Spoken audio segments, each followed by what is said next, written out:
Assalamualaikum warahmatullahi wabarakatuh.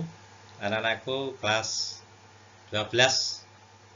Alhamdulillah, saya yakin kalian semua dalam keadaan yang sehat walafiat, selalu dalam lindungan Allah Subhanahu wa taala ya. Baik, anak-anakku, silakan dipersiapkan alat tulisnya ya. Dan jangan lupa, sebelum mengikuti pembelajaran, dibiasakan berdoa. Dah, berdoa mulai. Amin ya. Dah. Pada bab ini kita mempelajari tentang kasus-kasus pelanggaran hak dan pengingkaran kewajiban warga negara. Pada hari ini kita mengambil tema tentang substansi hak dan kewajiban warga negara. Ini adalah pertemuan yang kedua, melanjutkan pertemuan yang pertama kemarin ya. Makanya kalau tidak mengikuti pertemuan yang pertama ya kita susah nanti ya. Jangan lupa di semuanya dicatat materi-materi yang penting ya. Jangan lupa selalu diagendakan semacam itu. Lebih dahulu. Tujuan pembelajaran kali ini adalah setelah kalian mengikuti pembelajaran ini, saya harap yang pertama bisa menghargai perbedaan yang merupakan anugerah dari Tuhan Yang Maha Esa dalam rangka penghormatan hak asasi manusia. Yang kedua, siswa tanggap dan proaktif terhadap berbagai pelanggaran hak dan pengingkaran kewajiban warga negara dalam kehidupan berbangsa dan bernegara. Yang poin 3, siswa mampu menganalisis nilai-nilai Pancasila terkait dengan kasus-kasus pelanggaran hak dan pengingkaran kewajiban warga negara dalam kehidupan berbangsa dan bernegara. Yang poin 4, siswa mampu menyajikan hasil analisis nilai-nilai Pancasila terkait dengan kasus-kasus pelanggaran dan pengingkaran kewajiban warga negara dalam kehidupan berbangsa dan bernegara. Ini adalah tujuan pembelajaran. Kali ini yang A, ya, ini poin A, nanti ada kelanjutannya A, B, dan C ya. A, tentang hak dan kewajiban warga negara dalam nilai ideal sila-sila Pancasila. Sebagai dasar negara, ideologi negara, falsafah negara, serta pandangan hidup, Pancasila mengandung nilai dasar, instrumental, dan praksis. Artinya, nilai dasar ini disebut nilai yang ideal. Nah, nilai ideal ini merupakan hakikat dari sila-sila Pancasila. Berarti ada 5 sila itu ya. Nah, nilai ideal bersifat universal yang di dalamnya terkandung cita-cita bangsa Indonesia. Terkandung tujuan bangsa Indonesia, tujuan berdirinya bangsa Indonesia, serta nilai-nilai yang baik dan benar. Ini kandungan-kandungan yang ada pada sila Pancasila. Baik untuk mengetahui hubungan antara hak dan kewajiban warga negara dalam nilai ideal Pancasila, kita nanti dapat memahami penjabaran sebagai berikut ya. Nanti kami jelaskan tentang penjabarannya. Maka kita urut. Yang pertama adalah sila ketuhanan yang Maha Esa. Nah, sila pertama. Di dalam sila ketuhanan yang Maha Esa terkandung adanya pengakuan dan keyakinan bangsa terhadap Tuhan yang Maha Esa. Jadi kita mengakui bahwa Tuhan itu ada gitu loh. Dan Esa satu gitu ya.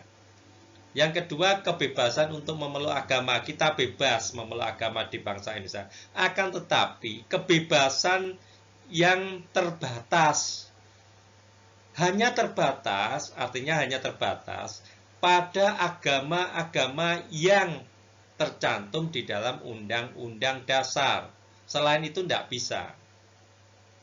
Jadi agama di Indonesia itu sudah diakui ada 7 agama. Yang pertama Islam, Kristen Protestan, Kristen Katolik, agama Hindu, agama Buddha, agama Konghucu, yang satunya agama kepercayaan terhadap Tuhan yang Maha Esa. Jadi hanya ada 7 agama yang diakui keberadaan. Kamu bebas menentukan pilihan mana agama yang kamu akui kebenarannya, yang kamu yakini. Ya, tapi hanya ada 7 di Undang-Undang Dasar. Jadi kebebasannya kebebasan terbatas ya. Lalu menghormati kemerdekaan beragama. Artinya kamu boleh beribadah menurut keyakinan kamu. Jadi diakui kemerdekaannya, kamu bebas melakukan ibadah ya, ibadah. Jadi ibadah. Orang lain harus toleransi. Misalkan agama lain merayakan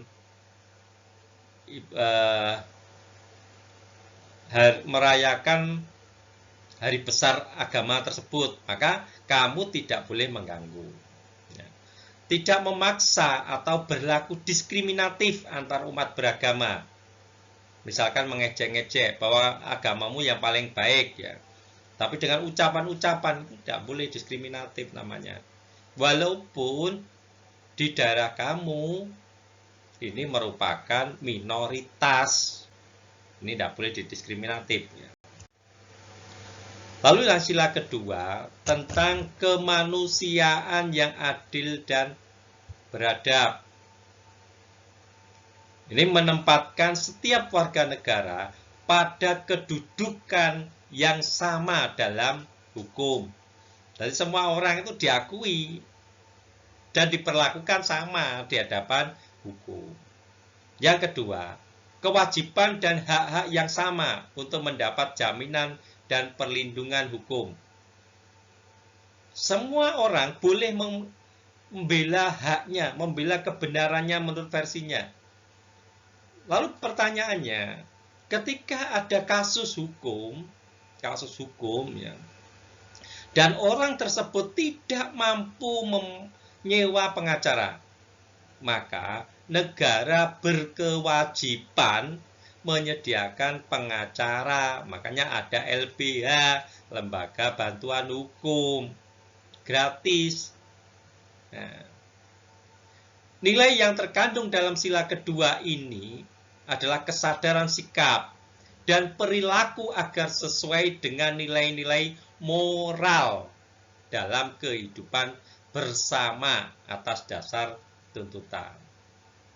Ini harus dicamkan. Luar biasa kalau kita bisa mengeterapkan nilai pada sila kemanusiaan yang adil dan beradab. Sekarang sila yang ketiga, yaitu persatuan Indonesia. Yaitu adanya unsur pemersatu di antara warga negara dengan semangat rela berkorban. Dan menempatkan kepentingan bangsa dan negara di atas kepentingan pribadi atau golongan. Jadi negara ini nomor satu. Ketika ada panggilan jiwa kita, maka kita harus mengatakan negara kita siap. Negara kita misalkan darurat militer, kita siap menjadi militer. Ini artinya kita mengedepankan kepentingan negara dan bangsa di atas kepentingan pribadi dan golongan. Nilai persatuan Indonesia juga berarti bahwa adanya hak menikmati berbagai hak asasi tanpa pembatasan dan belenggu. Adanya hak manusia bergaul satu sama lainnya dalam semangat persaudaraan, serta pada dasarnya setiap individu dilahirkan merdeka serta mempunyai martabat dan hak-hak yang sama dengan yang lain. Ini luar biasa. Makanya Indonesia itu dari berbagai macam pulau, dari berbagai macam kebudayaan, dari berbagai macam agama, Indonesia harus bersatu. Makanya yang dipegang oleh Garuda kita itu adalah bertuliskan Bhinneka Tunggal Ika. Walaupun berbeda, kita tetap satu jua, Indonesia ya. Sila keempat ya, kita lanjutkan ke sila keempat. Kerakyatan yang dipimpin oleh hikmat kebijaksanaan dalam permusyawaratan perwakilan. Mengandung makna bahwa kita menghargai hak setiap warga negara untuk bermusyawarah mufakat yang dilakukan tanpa adanya tekanan, paksaan, ataupun intervensi yang membelenggu hak-hak partisipasi masyarakat.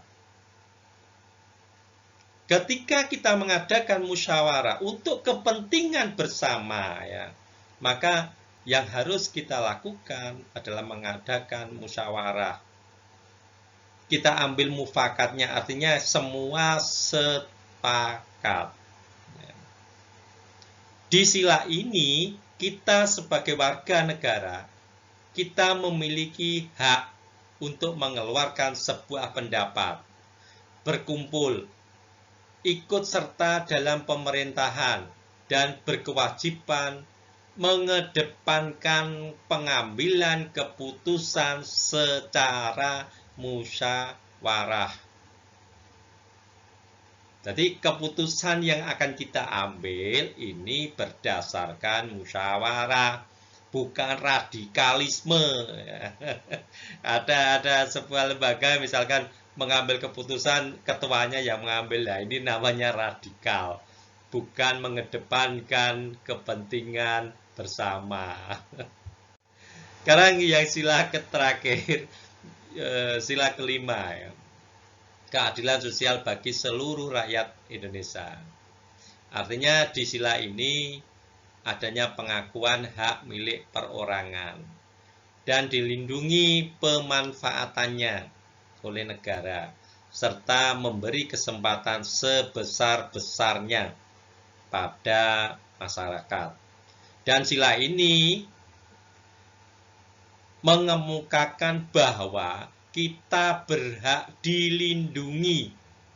Ini ada, kita berhak dilindungi dan mendapatkan jaminan sosial. Dengan demikian, mendapatkan hak milik, mendapatkan pekerjaan dan perlindungan kesehatan. Makanya di Indonesia sekarang banyak berobat gratis ya, karena mengeterapkan tentang keadilan sosial. Sayangnya masih banyak sekali ya. Kalau kita melihat di jalan-jalan masih banyak anak yang nggak sekolah, anak yang terlantar. Dan kalau dilihat dari sila kelima, itu harus negara ini melindungi, negara menjamin sosialnya. Makanya di negara kita ada menteri, namanya Menteri Sosial. Ya, Menteri Sosial yang ngurusi gitu ya. Sesuai dengan penjabaran sila kelima. Nah, kita lanjut yang B tadi, yang A ya. Adalah hak dan kewajiban warga negara dalam nilai instrumental pada sila-sila Pancasila. Yang menjamin hak dan kewajiban di Indonesia adalah Undang-Undang Dasar Negara Republik Indonesia. Ini yang menjamin hak dan kewajiban. Terutama pasal 27 ayat 1, 2, dan 3. Lalu pasal 28, pasal 30. Ini yang menjamin hak dan kewajiban di Indonesia. Adapun nilai instrumental menjadi pedoman dari pelaksanaan kelima sila dalam Pancasila, yaitu ketuhanan Yang Maha Esa sampai dengan keadilan sosial bagi seluruh rakyat Indonesia, itu pada umumnya bentuknya terjabarkan dalam berbagai ketentuan konstitusional, baik dalam Undang-Undang Dasar maupun dalam peraturan daerah. Jadi penjabarannya itu sudah di Undang-Undang Dasar, tapi di peraturan daerah atau perda tidak boleh menyimpang dari Undang-Undang Dasar. Dan Pancasila itu sebagai dasar yang menjiwai tiap peraturan perundang-undangan yang berlaku di Indonesia. Makanya Pancasila disebut sumber dari segala sumber hukum. Karena tadi menjiwai tiap peraturan perundang-undangan semua. Bagaimana kalau undang-undang ini tidak sesuai dengan Pancasila? Maka harus undang-undang tersebut dicabut karena tidak sesuai dengan Pancasila. Pancasila itu sumber dari segala sumber hukum. Semua peraturan mengambil dari Pancasila, tidak boleh bertentangan dengan Pancasila. Ini yang terjadi di negara kita. Jadi kalau kita lihat bahwa peraturan itu tidak ada yang jelek, ya. Jadi salah kalau mengatakan peraturan memihak. Enggak. Di dalam teori pembuat undang-undang, peraturan itu bagus semua. Baik, kita lanjutkan yang C ya, tentang hak dan kewajiban warga negara dalam nilai praksis sila-sila Pancasila. Kita mulai dari sila yang pertama, yaitu ketuhanan Yang Maha Esa. Sikap yang ditunjukkan dalam sila ini adalah yang pertama, menghormati dan bekerja sama antar umat beragama. Dua, menghormati kebebasan beribadah agama lain. Lalu sila kedua, kemanusiaan yang adil dan beradab. Sikap yang ditunjukkan yang pertama adanya pengakuan persamaan derajat, hak dan kewajiban warga negara. Dua, menumbuhkan rasa cinta dan tenggang rasa antar warga negara. Tiga, menghargai dan menjunjung nilai kemanusiaan. Empat, membela kebenaran dan keadilan. Ini luar biasa. Sila yang ketiga tentang persatuan Indonesia. Sikap yang ditunjukkan, satu, menempatkan persatuan, kesatuan, kepentingan keselamatan bangsa di atas kepentingan pribadi dan golongan. Dua, menumbuhkan kerelaan berkorban untuk kepentingan bangsa dan negara. Lalu yang keempat, kerakyatan yang dipimpin oleh hikmat kebijaksanaan dalam permusyawaratan perwakilan, yaitu mengedepankan musyawarah untuk kepentingan bersama. Dua, berani dan siap bertanggung jawab dalam pengambilan keputusan secara moral kepada Tuhan Yang Maha Esa. Yang sila kelima, keadilan sosial bagi seluruh rakyat Indonesia. Sikap yang ditunjukkan, yang pertama, ikut serta membantu orang yang membutuhkan. Hidup hemat, termasuk rajin menabung. Lalu menghargai karya orang lain. Nah, ini adalah hak dan kewajiban warga negara dalam nilai praksis sila-sila Pancasila. Maka untuk mengakhiri tugas kita adalah kamu harus menjawab pertanyaan mengapa setiap warga negara memiliki hak dan kewajiban dalam hidup bernegara. Silakan jawabannya dikirim ke Google Classroom. Sekian dari saya, kurang lebihnya semoga materi ini bermanfaat untuk kalian ya. Khususnya untuk masa depan kalian juga. Assalamualaikum warahmatullahi wabarakatuh.